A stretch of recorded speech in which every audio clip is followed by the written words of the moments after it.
This morning on DC News Now, it's a bit of a chilly start out there this morning. 30s, especially just outside of the district right now, but we're into the mid 40s right now in DC. 70s expected this afternoon under ample amounts of sunshine. Will be quite nice out there. More details coming up. Also coming up this morning, suspicious package investigation. Officials looking into 2 metal canisters found in Fort Totten. What they know at this hour.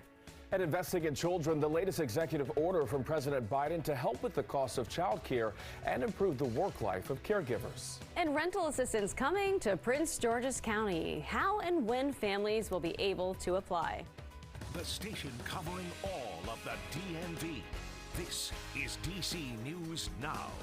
All right, your time right now is 6 o'clock on this Wednesday morning. Good morning to you. Thanks for joining us. I'm Corey James. Good morning. I'm Tanaya Wright. We're going to start you off with a live look outside. The sun is coming up, Jackie, but it's a cool start out there. Yeah, a bit chilly, especially just outside of the district. Here's a view of those current temperatures. Many of us into the 30s. We're at least right at the freezing mark in Martinsburg, Winchester, as well as Woodstock and Luray. Upper 30s currently in Hagerstown, 36 in Frederick, but we're into the mid 40s in the district. Low 40s in Fredericksburg, even Manassas coming in the low 30s. So quite a big difference, especially for Martinsburg as well as Winchester. At least a difference of at least 15 degrees cooler than we were yesterday morning at this time. Just a difference of about 3 degrees, though, in the district. Satellite radar, it is all quiet across the DMV and all across the region. And we will continue to notice those mainly clear sun-filled skies through the day today. Those high temperatures today back into the 70s will be absolutely beautiful out there. Get out there and enjoy it. But don't forget the sunscreen. You will need that. As we get towards tomorrow, mainly sun-filled but warmer. High temperatures into the upper 80s. And we're making a run for 90 degrees on Friday. If we do reach 90 in the district, that would be the first 90-degree day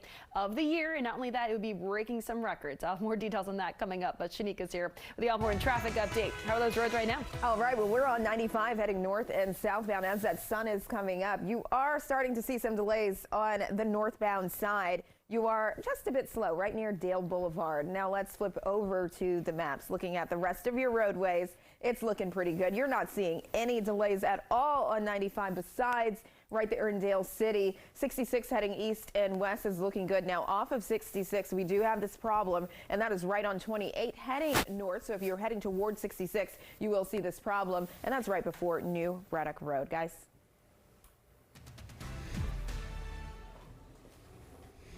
Your time right now is 6:02 on this Wednesday. Students in Kansas City marched out of class yesterday to support their classmate Ralph Yarl. Now the community and his family are responding nearly 1 week after the 16-year-old was shot. But first, let's take a look at your Know and Go headlines. Fort Totten Metro Station is back open after the National Park Service found suspicious metal canisters at the park yesterday. Police say the Army was called to remove them. Officials say the Army is now working to find out more information about the canisters. 1 person is dead, 5 others injured after a parking garage collapse in Manhattan yesterday. Police say the city worker who died was inside of the parking garage at the time. A nearby university evacuated a dorm and classroom building as a precaution. And police say a 16-year-old girl got away from an attempted kidnapper in Frederick County, Maryland. Authorities say it happened in Brunswick Monday. Now the girl says she pulled out a stun gun and was able to take off. We have an interview with her coming up in a few minutes. And it's back to class this morning for 3 schools in Alexandria. A water main break yesterday forced the closure of Douglas MacArthur Elementary, James K. Polk Elementary, and Patrick Henry K through 8th School. Now, all 3 schools are opening on time this morning. And DC police are releasing new video of a suspect in a shooting that happened near George Washington University. Now, this all happened at about 2 o'clock Sunday afternoon on Virginia Avenue in Northwest. 1 person was injured in that shooting. Police say they are expected to be okay, but again, look at your screen right now. If you recognize the person in this video, you are asked to call police. They're offering a reward of up to $10,000 for any information leading to an arrest. Time right now is 6:03. Neighbors in Fort Totten are waking up this morning after a close call in their neighborhood. This after 2 metal canisters shut down the park and Metro stop in Northeast D.C. Now, DC News Now's Lex Wars is live this morning outside the Metro station. And Lex, a lot of people were put on high alert last night. What do we know about those canisters? Well, we won't have an official answer on exactly what the canisters were until the Army finishes analyzing them. But based on other discoveries that have been found in the park in recent years, there was fear that these canisters were unused bombs from about 100 years ago. Now, those 2 metal canisters that were found by Park Service and called in just before 5 in the afternoon. It promptly shut down the park and Metro stop while crews worked to safely remove those canisters. Everything opened back up around 9 last night, but this isn't something completely new to the park. Back in 2020, there was a similar situation in the neighborhood when MPS found an empty World War I era metal canister. That was in a different area of the park just east of the metro station, and DOD later released that it was an unfused and unused empty canister and it was safely disposed of. Neighbors in the area tell us that they remember that instance well, but things like this don't faze them as much as we might think. Growing up in the city, I've seen a lot of more dangerous things than that. I mean, like I run this store, I've been robbed like 8 times. So gunpoints, I mean, this really don't make me afraid to see this. This is like easy. Well, the canisters have been taken to Marine Corps Base Quantico. The Army is over the analysis of what exactly the canisters were and how they got there. On top of that, they're also looking into the soil that was around the canisters. Live in Fort Totten, I'm Lex Suarez, DC News Now.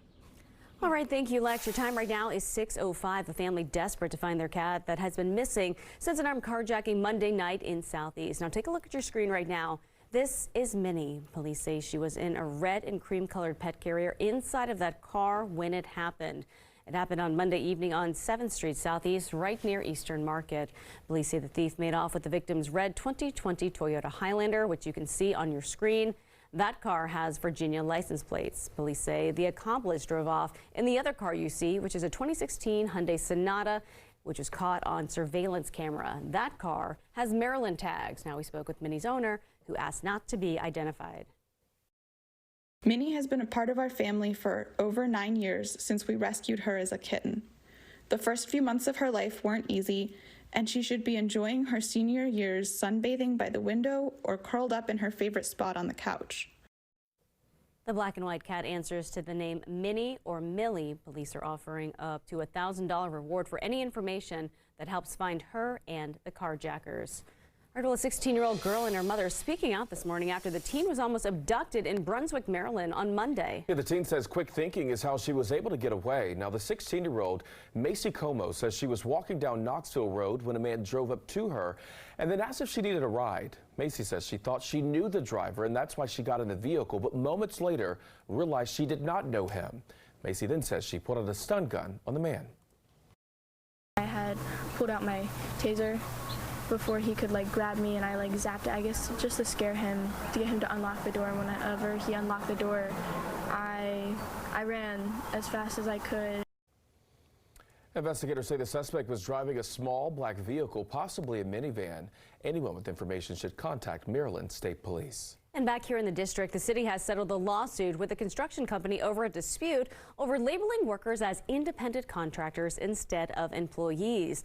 The district attorney general announced the agreement with Maryland applicators yesterday. Now, the AG claims that by classifying its workers as independent contractors, the company denied those workers sick leave and benefits. It is a similar claim in California made against Uber and how it treats its drivers. Because this is a settlement, the construction company is not admitting fault. As part of the agreement, the company will pay the district $835,000 and is banned from bidding on district contracts for a year. In the middle of the doctor's appointment, my phone's ringing like crazy. It's my wife, my best friend calling me. They're saying, you're down there, you're okay. I go, what's going on? I hear the sirens and everything going on, but no, I don't think anything of it. They look at the address and go, oh, that's me. The family of that man panicking after he says they realized he was at the location of a New York City parking garage collapse. That collapse happened yesterday in Manhattan, and police say a worker was killed and 5 others were injured. The chaos forcing a nearby college to evacuate students during the hours-long rescue. And this video showing where it all happened. You can see the damage it did to several vehicles left piled on top of each other. Witnesses describing those frantic moments after the collapse. There are some cars in there that are crushed. We're trying to see if we can get up close to make sure that there's nobody in those cars. But as I said before, we believe that we have everybody accounted for. I just had to go to the basketball court, but meanwhile on the basketball court, I'd got news of a building collapsing. I overheard it. I didn't think it was anything that serious until I got outside, and I find out it's a pretty grave situation on a Tuesday. And officials say drones and a robotic dog were used to look through the rubble because the building was deemed unstable. They also do not believe this was a criminal act. Authorities say the 5 people who were injured are expected to be okay. We love you, Robert.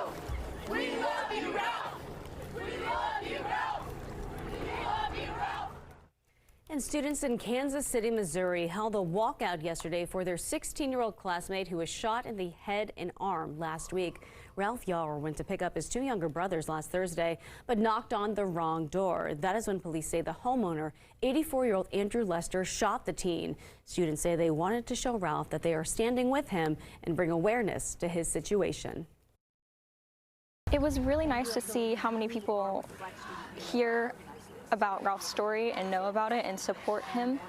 It's very caring to me because Ralph is an amazing individual who deserves all the love and support. We're here for him, not just the band and not just smaller clubs. The entire school is here for him. We all miss him, and he all means the world to us. Lester has been charged with first-degree assault. He told police that he fired shots out of fear. Police say the teen did not even enter the home. This morning, Ralph is recovering at home, and his family says he is still just as high-spirited as he was before. Yeah, the family says that they're happy Ralph is alive and that the charges have been filed. They also say while this tragedy has affected them, they understand that this is the same story for other families. The fight is much bigger than just our family situation. The fight is a lot bigger. This fight is for every other mom who lost their child. It takes a village to raise a child, and it takes a village to keep a child going, and thank God for the village. Ralph's mom says she is confident her son will return to being an excellent student.